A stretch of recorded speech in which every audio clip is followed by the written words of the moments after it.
Hey, thanks again for joining us on TSI Today Roundtable. Thank you again to our guests. Great bit here of information for everybody to jump into. Technology really is a universal language. We talked about that today a lot, how two-way radios mesh seamlessly with so many different solutions that we're using today. And really encourage you to reach out to Tridon Communications with all your telecommunication needs. For our panelists, you can find their bios in the description below. Please feel free to reach out. I'm Chad Tomaschefski, Chief Growth Officer with Tridon Communications. We're talking to industry leaders about the technology that's changing their business. This is TSI Today. Hey, Chad Tomaschefski with Tridon Communications, here at our TSI Roundtable. Come on in. Gentlemen, thank you for joining me today, and thanks for the interviews earlier. Really appreciated it. We're here at our makeshift roundtable, the Whiskey Barrel, for a quick discussion about technologies and how it's evolved throughout time. One of the things that I often say is technology is a universal language. And as soon as we bring three different minds into a room, it's not very hard for you all to find something in common when we start talking about technology.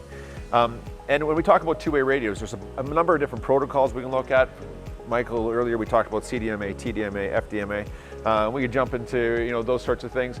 But I think that really what I want to touch on right now is the lifespan of two-way radio. There's I think a misnomer in industry that it's going away.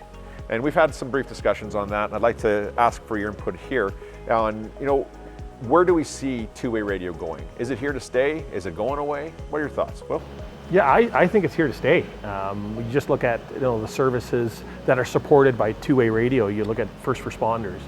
Look at the fires that they're fighting right now. Every one of those firefighters, they're using a two-way radio for safety, right? And I think as long as safety and having that communication path to reach out for help if you need it, it's here to stay for a long time. Sure. The critical solutions that we provide today on Push to Talk, CP Rail, for example, could a rail anywhere in North America, anywhere in the world, operate without two-way radio? Absolutely not. And the important thing is that we talk about advancements in technology in the rail industry. The rail industry still uses standard analog VHF. For us to upgrade to a digital platform or to a CDMA or to an LTE type platform, it's not just CP Rail. It's CN, it's Union Pacific, it's Southern Pacific. It's all the railways that go basically from the Mexican border all the way to the Arctic. Those all uses the same common platform and the same common frequencies, and they're standardized, through Industry Canada and through the FCC. So you can't just go and introduce a new technology into the railways. It's not going to happen. I mean, that type of upgrade, you're talking hundreds and hundreds of millions of dollars. And the industry is going to continue to use VHF and analog for a very, very long time. Sure. Michael, do you think that the military could ever get away from utilizing two-way radio services? No. Why? No, nothing beats clear, calm voice for communicating messages. You hear urgency in voice, and relying on data transmissions, you just don't get all of the information that you need. Combining voice with data is really the best solution. Okay. Well, we're very fond of the oil and gas industry, mining as a whole, right across the world. We're heavily entrenched inside of that business today. Could that industry ever do without two-way radio? I don't think so. No, again, I think it's that safety lifeline. You look at some of the larger operations, and when they have a radio failure, in some cases the entire operation gets shut down. So you just know the important role that it's playing. So if there's an emergency, if they need to do a call from one to many, the only way to do that is via radio, efficiently and quickly. So let's run through this real quickly.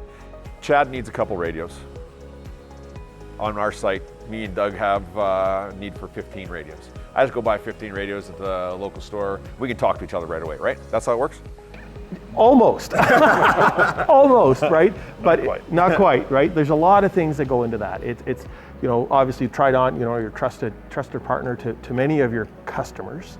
And they go to you and they say, Chad, Michael, we need a radio solution. And what do? Well, you take the time to understand what they're looking for. You do an analysis on the frequencies that they need, and you program and set up the radios. You work with ISED to provide the licensing services for them as well. So no, it's in some cases it is that easy of just going out there getting radios, but you make it look easy because you do all that work on the back end. Very true. Michael, talk to us a little bit about the licensing requirements and why that's so critical. Why do we have to have a licensed radio? Sure. So let's go back to your example. You can totally go to Canadian Tire and buy a package of radios and go camping or fishing or whatever. The problem with those radios is that the channel isn't protected. So on a hunting trip, might be fine. For example, if we're doing a critical crane lift, that's not good enough. Operating a crane is an incredibly sensitive situation. Any mistakes and people are dying and things are getting broken. So licensing in that situation guarantees that nobody else around you is using your channel. So your communications, your radios will always work. And you can't do that without a licensed channel. And just on the point of the critical crane lift, so we have a full fleet of Kenwood critical crane lift radios. And if we miss one part out of that, just for our audience to understand this, if one piece is missing out of that, that entire kit is now dead. It can no longer be used. The reason for that is really simple. If let's say I've taken one of those radios and even if it got smashed and I haven't got all the pieces and parts back from it, it could be in somebody's truck and they just think they can grab it and use it, and they could be interfering with a critical lift, and it could put somebody's life in danger. So basically what happens is the second I lose just a simple component from that, I lose the entire kit. What makes it even more difficult is I now have to go to Industry Canada, tell them to take that particular license and cancel it, and can you please give me another one? What's the process to getting that license? It's lengthy. Yeah, for sure. Applications, you've got to justify the need. I'm not sure, there may even be a financial penalty. There is. Yeah, it's not something that you want to go through all the time. In the world of rail, could we operate with radios that weren't licensed? No. It's a simple answer, no. By law, from Canadian regulations and American and Mexican, a train can't physically move without verbal permission from a dispatcher. And that verbal permission is given over the radio. So, and the frequencies that CP Rail has are common throughout all the entire rail industry. So CN has theirs, CP has theirs, Union Pacific has theirs, but they're all within a common band.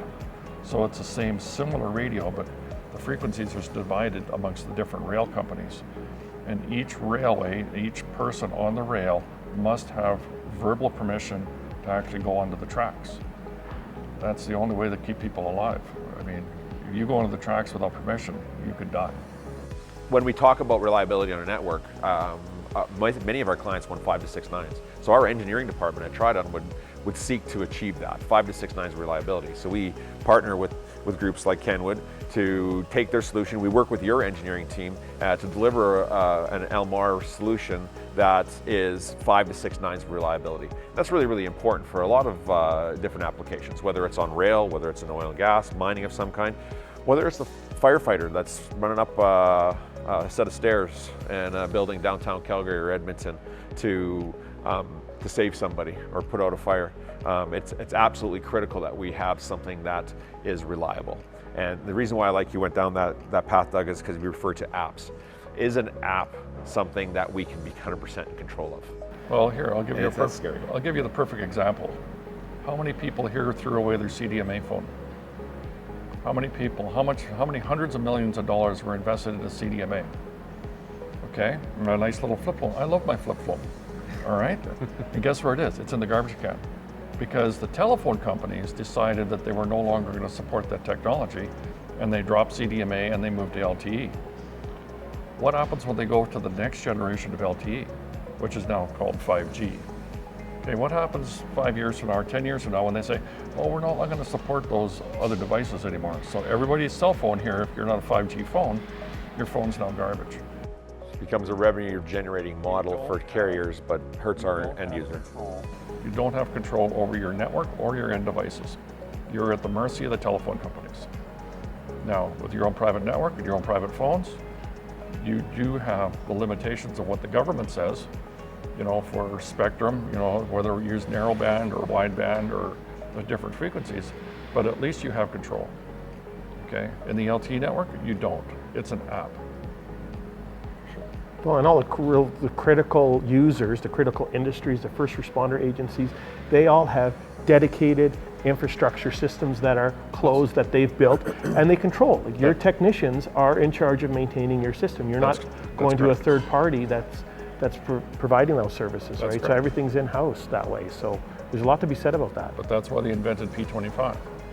Since P25 is not proprietary to a specific manufacturer. So it's not just Kenwood, or it's not what Motorola or Ericsson or Nokia or whatever. It's a standard. So any manufacturer can manufacture a P25 radio. And then it's up to the manufacturers to go out there and sell that. So you have P25 radios. They're used today with CP Police. They're in service today with P25.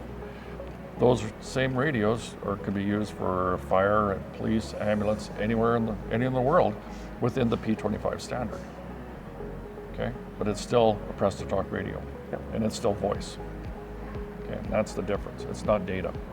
Why did P25 come around? Obviously, we wanted a unified solution.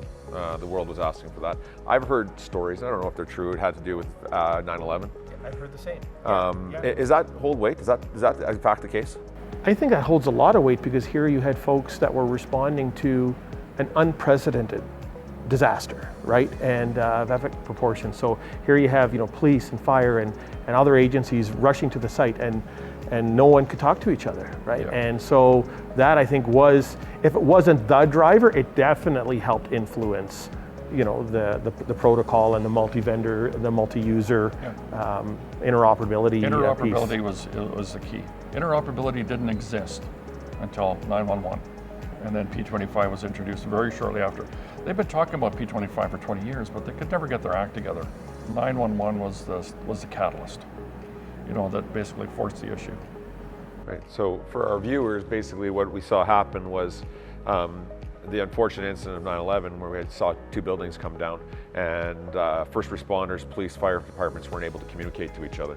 And so the unified P25 solution from that point on allowed us to give a radio device to whether it's a police officer or a firefighter and have them seamlessly communicate. But it went so much further than that, you guys. We see today in Canada, if you have a building that's over 3 stories, it now has to have a DAS system inside. So for our viewers, DAS is distributed antenna system. And again, that purpose is multi. One, it's to make sure your phones work. But 2, it's to make sure our radios work in Alberta, AFRACs. So that radio system actually works if somebody's got to run up the Suncor Energy Center towers. They need to be able to communicate all the way up there, and that DAS system contributed to that. So we see that technology constantly changing and evolving, but there's so much that came on from that. Guys, we could sit here and talk for the next 20, 30 minutes, but I think our time's come to an end. I appreciate you coming out. Thank you again, and I look forward to working with you in the future. Awesome. Thanks, Michael. Thanks, Will. Yeah. Thanks, Doug. Thanks for watching TSI today. Catch up with us next time when we learn more about technology changing business today.